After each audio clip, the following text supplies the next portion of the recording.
কবুতরটাকে ৩ মাস পর্যন্ত পালতে এসে আজকে এত বড় হয়েছে, এখন খাওয়ার উপযোগী হয়েছে। সেই ছোট সময়ে এনে পেলে এত বড় করে এখন এটাকে কেটে খাওয়ার পালা। একটু কষ্ট হয়েছিল, কিন্তু কি করার, বাচ্চারা খেতে চাইছিল, তাই আজকে রান্না করব।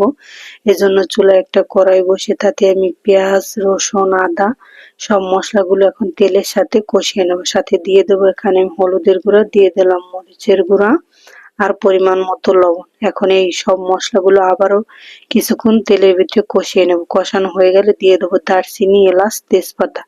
সব মশলা আমার কষানো হয়ে গেলে যে কবুতরটা আমি কেটে ধুয়ে একদম পরিষ্কার করে নিয়েছি, এটাকে এখন আমি মশলার সাথে কিছুক্ষণ কষিয়ে নেব। সামান্য একটু পানি দিয়ে দিলাম কবুতরটা কষানোর জন্য। কষানো হয়ে গেলে দিয়ে দেবো এখানে কেটে রাখা আলু আর টমেটো। কবুতর দিয়ে আলু দিয়ে আজকে ঝোল রান্না করব, এই জন্য আলুর পরিমাণটা একটু বেশি দিলাম। আর টমেটোটা দিলে ঝোলের পরিমাণটা একটু ঘন হবে, তাহলে খেতেও ভালো লাগবে। কিছুক্ষণ জাল করে নিলেই আমার রেডি হয়ে গেল কবুতর রান্না। আর উঠানোর আগে দিয়ে দিলাম ভাজা জিরার গুঁড়ো। খেতে কিন্তু দারুণ।